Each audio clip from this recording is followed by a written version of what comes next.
So it's day one, hunting morels in Shasta. I'm on a nice little wonderful camping trip with my wife. And it is May 24th, I think? May 24th, just before Memorial Day. Memorial Day weekend is a great time to come to Shasta and look for morels because it is the season and they have the mushroom festival in the cloud. It's not very mushroomy anymore. It's a lot of just booths and vendors, but they still got some mushrooms and mushroom sellers.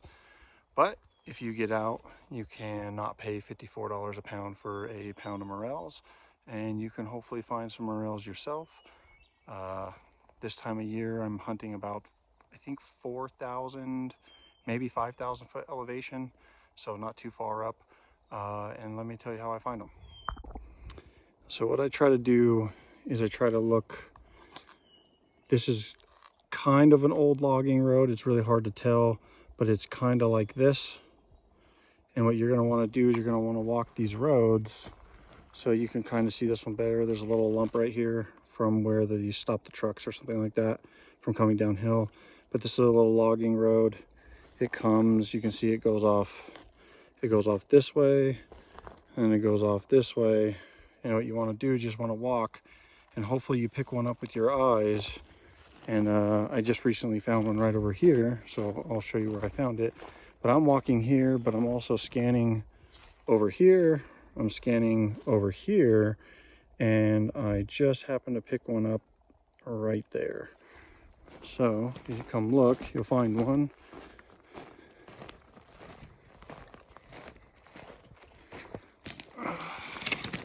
There's one right here. And then what you want to do, once you found one, you want to kind of look around the area, because generally where there's one, there's more. Sometimes you only find one or two more, but I can almost guarantee you 99% of the time when there's one, there's two or three lurking in the areas close by. But what's really cool about this one that I just found is there is another mushroom. Well, I'll say it's a fungus. I won't really necessarily say it's a mushroom. But it is growing right next to it, and these are kind of, they pop up at the same time of year. So if you find one and you see it, you can kind of assume that maybe there's another one close by, or maybe there's a morel close by. So check it out. This guy here, see this purple cup fungus? I don't know the name of this one, but I know it's a purple cup fungus. Oh, look, it's giving off some spores. And literally right next door, we got our good friend, the happy find, our morel. So I looked very diligently, but that one did not have a friend. It was actually solo. But so far the basket's looking good. I got about maybe close to a pound. My wife and I found probably 2 or 3 pounds earlier, so we're about 4 pounds for the day. It's a pretty good day morel foraging. You can be happy when you find 4 pounds. Think about it, if you were at the McLeod Mushroom Festival, you'd be paying $200 for 4 pounds. So let's see, I think I just found another one. I got bamboozled on that one, and sometimes that'll happen. So you just got to keep looking and make sure you're at the right elevation. And once you start finding them, once you find one or two, you know you're kind of in the right elevation. And if you just keep looking very diligently, you'll find more and more. And you just take your slow time walking through the forest and having a good time being in nature and finding one of the best mushrooms you could possibly eat. So, well, I'm gonna get back to it, and hopefully we will find some more. Yeah, I forgot to mention what type of trees we're finding this under. This is some type of fir. I'm not super good with trees. I just know it's a fir tree.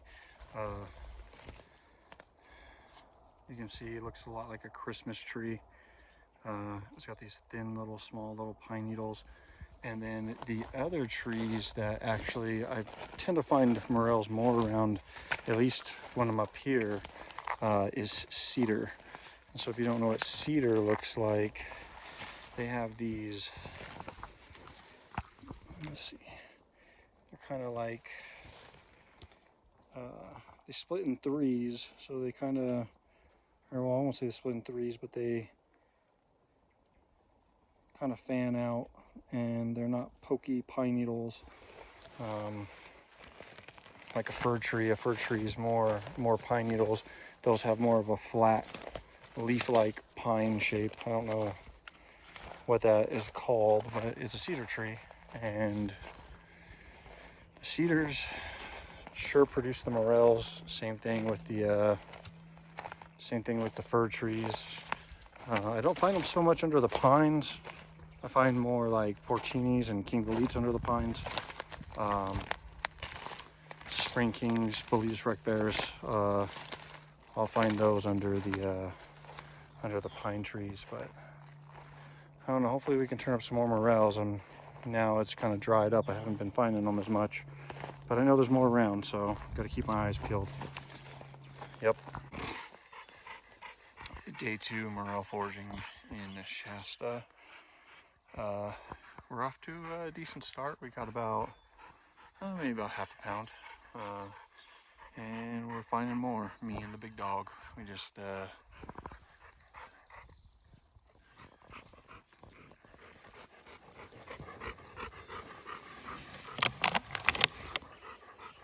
there we go.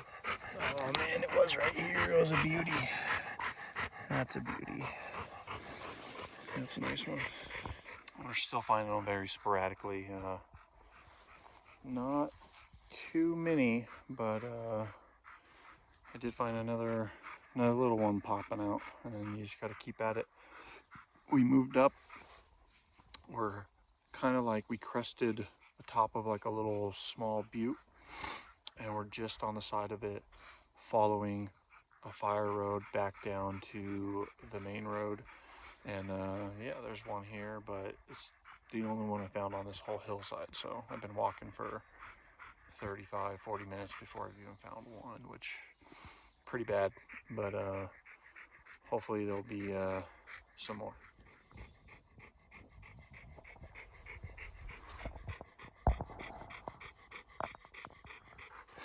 Yes sir, found another chunker.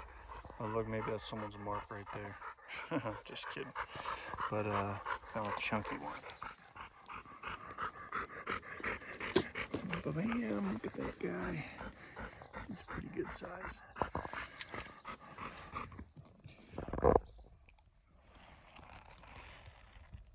A few more under cedar. Back to talking about the cedars and finding them under the cedars. Here's a cedar and a few morels growing underneath it. And that's a cedar tree. There, morel there, morel there. That one's hidden. Oh no, that's not a morel there. But that one is. That one's a morel. And that one's a morel.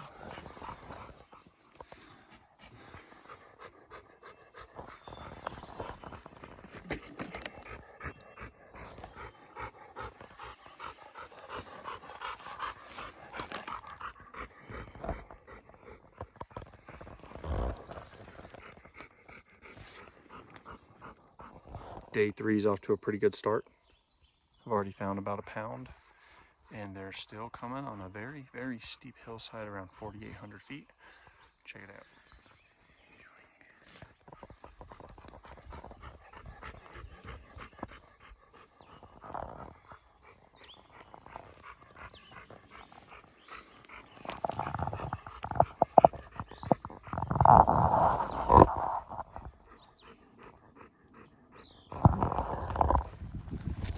So we moved on to looking for porcinis, and we actually got lucky because it's pretty dry out here, and it's real hard to find areas where it's dense enough and cool enough to really have good bundles of the spring kings growing. But we got a few. I forgot to take video, but I think we got about 6 or 7, which is pretty good. And we're just gonna keep looking and try to find some nice, real cool areas where everything gets real dense and hopefully find some more. Yeah, so I'm just making this video as a finisher to my mushroom foraging video around the Shasta area.